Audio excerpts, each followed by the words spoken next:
Tommy, Tommy, நீ எங்கே படுத்துருக்க தெரியுமா? ஹாலில் சோபாவை விரித்து போட்டு அதில் 2 தலகாணி போட்டு ஹாயாக படுத்துட்டு எலும்பு கடிக்கிற. கொஞ்சமாக நியாயமா?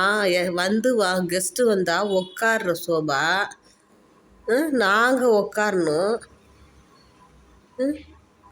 இப்படி இருந்தால் தான் இங்கே இருக்கிறேன்ற, இல்லை உள்ளே போய் கட்டில் படுத்துக்கிறேங்கிற. இது கொஞ்சமாவது நியாயமா? எவ்வளோ சொகவாசியாக சொகஸாக இருக்கிற பாரு. பேசுறது கேட்குதா? டாமி, பேசுறது கேட்குதா? உன் மூஞ்சிக்கு நேரம் கொண்டு வர. இப்படி படுத்துக்கிட்டு ஒரு வீட்டில் எல்லாம் வர பயப்படுறாங்க. ஹால்லையே நீங்கள் நாய்க்குட்டி வச்சுருக்கீங்க அப்படின்னு. ஆனால் உனக்கு அதை பற்றி கவலையே கிடையாது. இந்த வீட்டுக்கு நான் தான் ராஜா, எனக்கு தான் எல்லான்ற மாதிரி நீ நடந்துக்கிற. பாரு எப்படி படுத்து கிடக்கிற பாரு. வரவங்கெல்லாம் சேரில் உட்காந்துட்டு போகிறாங்க. சொல்லு, நீ இப்படி பண்ணலாமா டாமி? வெளியில் உட்காந்தா என்னடா, கீழே உட்காந்தா என்ன?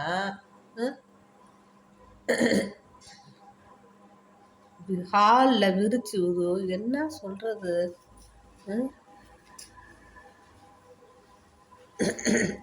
உன்னை வந்து இது வேணான்னு சொல்கிறதும் மனசு இல்லை. அவங்க ஒரு செகண்ட் வந்துட்டு போவாங்க, ஒரு 1 ஹவர் இருப்பாங்களா, அதுக்கப்புறம் உன் ராஜ்யம்தான். ஆனால் 1 ஹவர் அவங்க அந்த வீட்டில் வந்து உட்கார முடியல முன்னாடி மாதிரி. பத்தாவதுக்கு அவங்கள பார்த்து குலைக்கிறது, சோபாவில் உட்காந்தா அவங்கள வந்து வச்சக்கன்னு வாங்காமல் பார்த்து எப்படா எழுந்திருப்பாங்கன்றது, இல்லாட்டி கோவிச்சுக்கிட்டு அப்படியே படுத்து கிடக்கிறது. சோபாவில் ஒரு பொருள் இருக்கக்கூடாது. சோபா யாரும் டச் பண்ணக்கூடாது.